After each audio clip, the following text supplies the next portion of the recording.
Assalamualaikum warahmatullahi wabarakatuh. Kembali bertemu dengan Bapak untuk materi sistem injeksi bensin kendaraan ringan buat siswa kelas 11.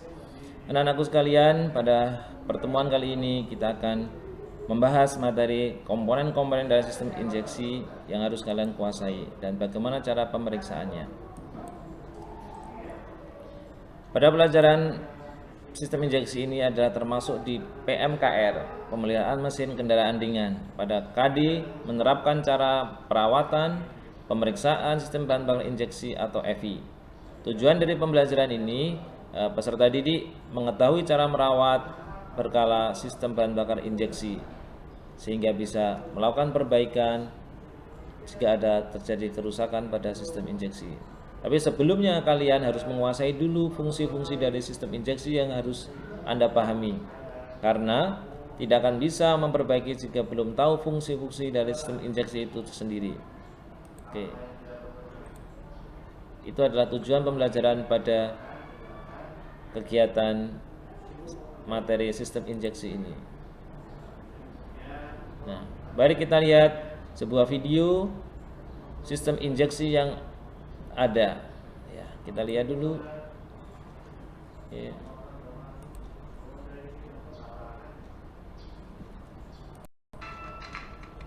Pada sistem injeksi di sini bahan bakar akan disemprotkan ke dalam ruang bakar dan bertemu dengan sistem pengapian sehingga bisa terbakar di dalam ruang bakar ya. Nah, pengaturan waktu kapan bahan bakar disemprotkan dan pengapian menyala ini yang diatur oleh sebuah sistem ya, kontrol elektronik ya. Apabila terjadi pembakaran yang tidak sempurna, penyemprotan yang tidak sesuai, maka pembakaran juga tidak akan berlangsung dengan baik ya. Salah satu komponennya adalah injektor ya.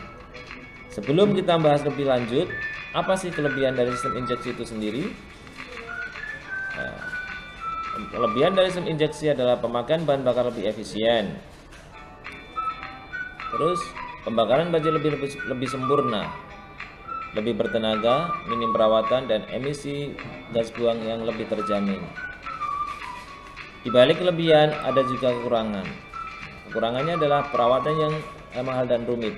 Oleh karena itu, ini ada kesempatan kalian untuk bisa menguasai sistem injeksi sehingga kalian calon mekanik-mekanik handal ini tidak kaget dan tidak kaku dengan sistem injeksi yang ada di lapangan.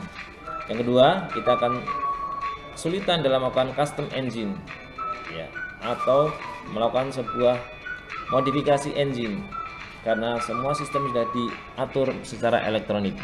Yang ketiga, kondisi kelistrikan motor harus selalu optimal. Nah, kelistrikan di sini sumbernya adalah baterai. Baterai disuplai oleh sistem pengisian. Ketika ada permasalahan dengan baterai dan sistem pengisian, maka hampir seluruh kelistrikan pada sistem injeksi akan bermasalah. Kita lihat sebuah video ya, sistem injeksi pada satu silinder. Kita lihat di atas yang warna biru adalah penyemprotan bahan bakar lewat katup isap ya, pengapian oleh busi dan dikeluarkan via exhaust fan atau knalpot exhaust. Oke, selanjutnya anak-anakku sekalian, tipe-tipe dari injeksi itu ada 4, yaitu tipe D, tipe L, tipe K, dan tipe mono. Nah, untuk yang dikembangkan sekarang, teknologi yang berkembang adalah tipe D dan tipe L. Nah, tipe injeksi tipe L atau LUV itu ada untuk Toyota Innova, contohnya. Tipe D untuk Toyota Avanza. Nah, apa sih perbedaannya dari tipe D dan tipe L? Ya, sebenarnya hanya pembacaan dari udara yang masuk perbedaannya ya. Kalau tipe D adalah yang dilihat adalah besarnya kevakuman yang dilakukan oleh piston, sedangkan tipe L adalah banyaknya udara yang ditimbang yang masuk ke dalam ruang bakar. Selanjutnya anak-anakku sekalian, ini adalah ciri khas dari tipe D. Tipe D ini adalah sensor ditaruh di setelah skep. Itu prinsipnya. Tolong diingat-ingat anak-anakku sekalian. Tipe D ini posisi sensor ada di setelah skep throttle. Sensor apa? Sensor MAP.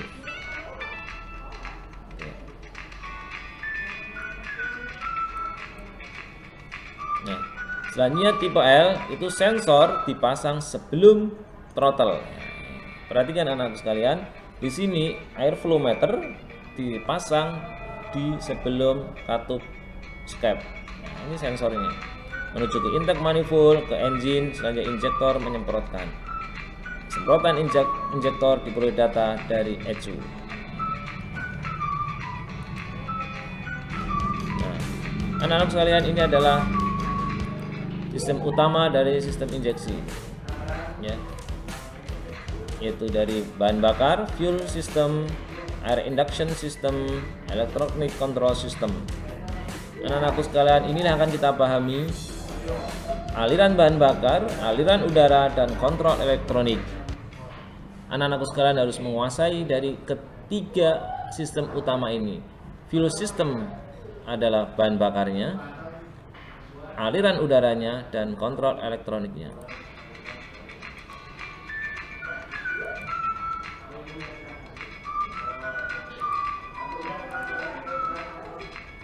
Ya, kita lihat diagramnya. Electronic control system adalah terdiri dari sensor-sensor. Selanjutnya di sensor ini ngasih data ke ECU. Itu adalah electronic control systemnya. Selanjutnya fuel system adalah aliran bahan bakar dari tangki sampai ke injektor. Sedangkan air induction system adalah aliran udara sampai ke blok silinder. Nah, tiga sistem yang bekerja sama akan menghasilkan sebuah aliran bahan bakar dan penyemprotan bahan bakar dan pengapian yang sempurna.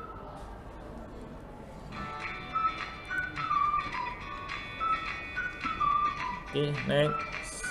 Anak-anakku sekalian, ini ada aliran udara pada sistem induction system. Kita lihat sangat sederhana sekali, dari saringan menuju ke throttle body, intake manifold, dan katup isap. Ya, ini tidak ada hubungannya dengan bahan bakar karena ini adalah aliran udaranya mulai dari saringan sampai ke dalam intake manifold.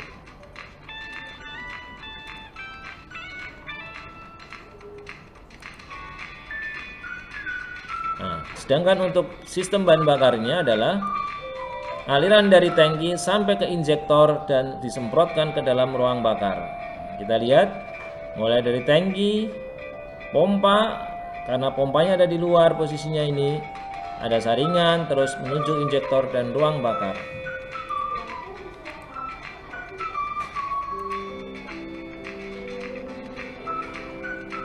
Nah, selanjutnya adalah penjelasan komponen-komponen dari sistem injeksi fuel sistemnya. Oke. Mulai dari mana? Pertama, mulai dari tangki, ya. Tangki di sini berfungsi untuk menyimpan bahan bakar, ya. Bisa kita lihat. Selanjutnya yang kedua adalah saringan. Saringan bahan bakar berfungsi untuk menyaring bahan bakar supaya disemprotkan adalah bersih sehingga injektor tidak cepat kotor. Selanjutnya adalah pompa. Pompa di sini berfungsi untuk menekan bahan bakar yang ada di tangki sehingga menghasilkan sebuah tekanan sehingga bisa disemprotkan dan diinjeksikan di sistem injektornya. Selanjutnya sebelum masuk ke injektor dibagi dulu tergantung dengan jumlah pistonnya. Untuk motor itu tidak memerlukan pipa pembagi karena hanya menggunakan satu silinder. Kalau untuk di atas 1 yaitu 2, 3, dan 4 harus ada pipa pembaginya. Selanjutnya adalah untuk pressure regulator, menstabilkan tekanan sehingga yang menuju tekanan ke masing-masing injektor sesuai dengan tekanan yang diperlukan, maka dibutuhkan sebuah pressure regulator. Kita lihat pressure regulator menstabilkan tekanan di masing-masing injektornya. Selanjutnya ada pipa pengembali ya, yang berfungsi untuk mengembalikan sisa tekanan. Nah, komponen selanjutnya adalah injektor itu sendiri ya. Untuk menginjeksikan bahan bakar ke dalam bahan bakar. Tipe pemasangan ada yang langsung di intake manifold, ada yang langsung ke kepala silinder atau istilahnya gasoline direct injection. Ini adalah pipa pengembali. Nah, anak-anakku sekalian, selanjutnya kita adalah memahami jenis-jenis sensor yang berfungsi untuk memberikan data yang akurat ke ECU supaya pembakarannya sempurna dan pengapiannya sesuai dengan waktu yang dibutuhkan. Sensornya terdiri dari IAT, MAF atau MAP, TPS, ECT, CKP, CMP, dan O2S atau O2 sensor.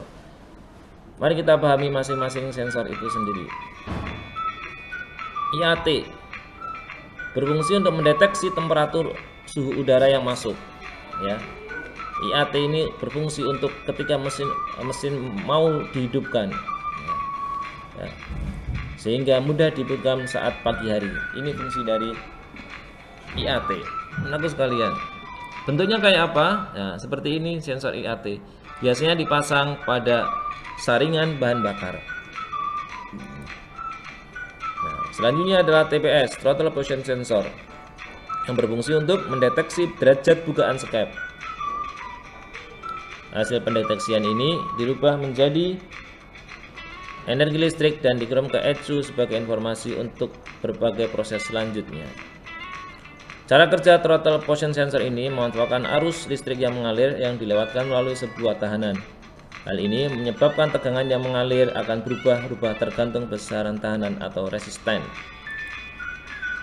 Ini adalah sensor TPS. Kita lihat ya, sensor TPS. Sensor ECT, engine coolant temperature sensor atau water temperature sensor, berfungsi untuk mendeteksi air pendingin. Sehingga ya ini sensornya. Ketika kipas bekerja, data yang diperoleh oleh ECU adalah dari ECT ini. Ketika ada masalah dengan ECT, kipasnya bisa tidak bekerja sehingga bisa merusak sistem pendinginan.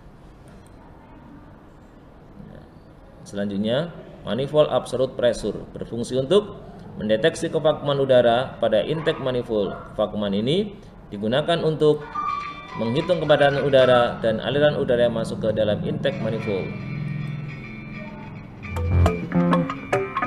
Kita lihat, ini adalah sensor MAP-nya. Selanjutnya sensor mass air flow berfungsi untuk mengukur jumlah udara yang masuk ke dalam ruang bakar. Ini adalah sensor MAF. Selanjutnya adalah crankshaft position sensor, berfungsi untuk mendeteksi kecepatan putaran mesin, pembacaan sudut posisi poros engkol, dan menentukan waktu pengapian penginjeksian bahan bakar. Nama lain dari CKP adalah NE sensor. Ini adalah komponennya. Dia menempel pada askrek atau poros engkol untuk mendeteksi putaran mesin. Selanjutnya camshaft position sensor berfungsi untuk mendeteksi posisi top kompresi silinder. Nama lain dari CMP adalah gear sensor. Ya.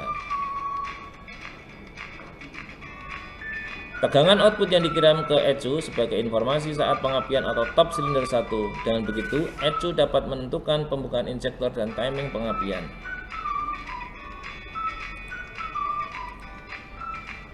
Ini adalah gambar sensor CMP.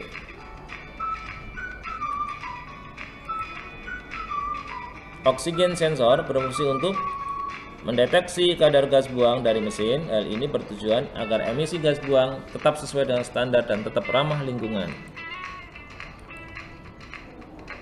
Ini adalah komponen dari oksigen sensor yang ditempelkan pada exhaust ya, pada knalpot. Ya.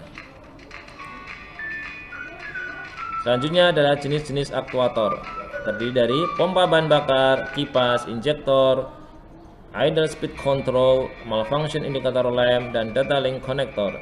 Masing-masing ini harus kita pahami fungsi dan pemeriksaannya. Pompa bahan bakar, ya. Saat kunci kontak on, maka pompa bahan bakar akan berbunyi dan siap untuk menyemprotkan ke injektor. Selanjutnya yang kedua adalah kipas.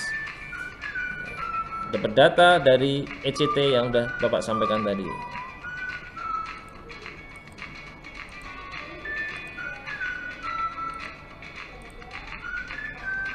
Kipas bekerja saat kondisi mesin mulai panas, suhu mulai 90 derajat, maka kipas berputar secara otomatis.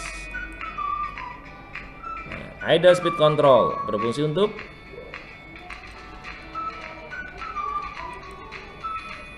mengatur banyak sedikitnya udara saat belum digas. Jadi ketika kendaraan suaranya naik turun saat belum digas, maka ada permasalahan di ISC ini, harus dibersihkan. Nah, selanjutnya adalah lampu MIL, malfunction indicator lamp, berfungsi sebagai memberikan peringatan pada pengemudi saat sistem OBD2 atau injeksi mendeteksi adanya kerusakan. Kedipan inilah yang akan memberikan kode kepada pengemudi bahwa ada trouble pada sistem injeksinya. Nah, ini adalah soket untuk memperbaiki ketika ada kerusakan.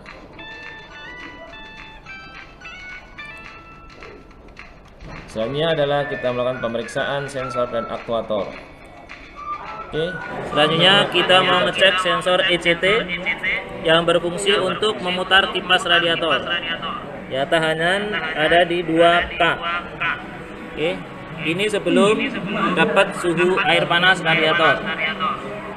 Ya, kita lihat pergerakan dari 1400 ohm atau 1,4 ohm. Selanjutnya kita kasih di air panas ya.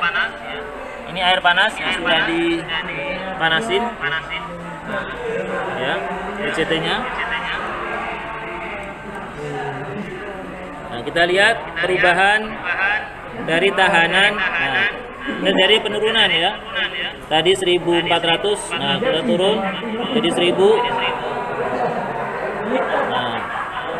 Nah, diturun lagi tahanannya. Nah, inilah cara kerja ECT atau WTS. Berarti ECT masih berfungsi dengan baik. Terima kasih. Oke, itu adalah cara kerja pemeriksaan dari ECT yang berfungsi untuk menentukan kapan kipas berputar. Terus pemeriksaan yang kedua. Selanjutnya kita akan pemeriksaan injektor, yaitu tahanan injektor. Apakah injektor masih berfungsi apa tidak? Ya, yang diukur adalah tahanannya atau resistannya. Jadi pastikan ini di satuan ohm untuk avometernya.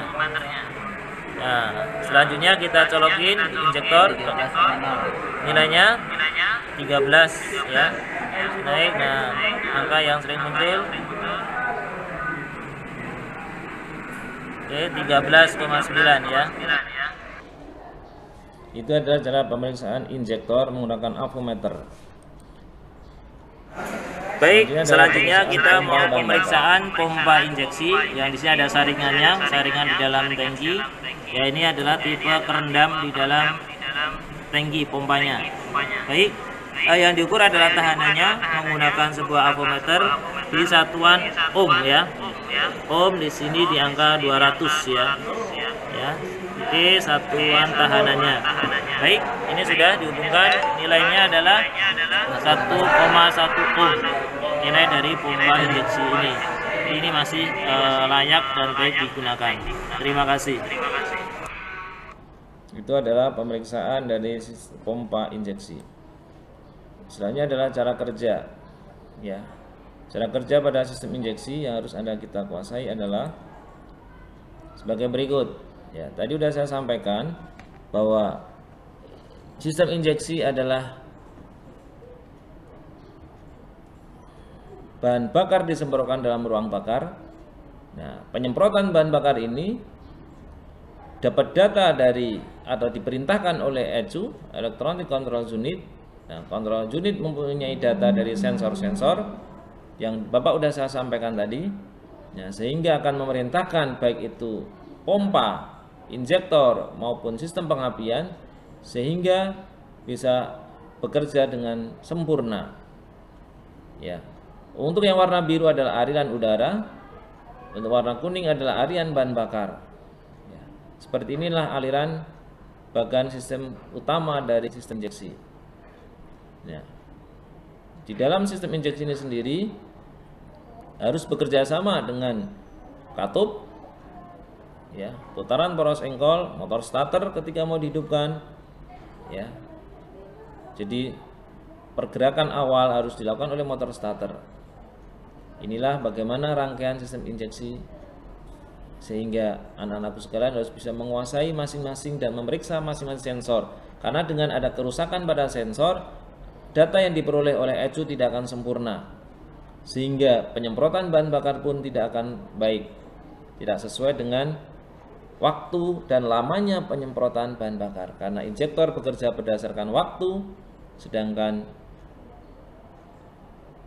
pengapian berdasarkan dengan maju mundurnya nyala dari api busi. Demikian materi tentang sistem injeksi, semoga mudah dipahami. Terima kasih. Assalamualaikum warahmatullahi wabarakatuh.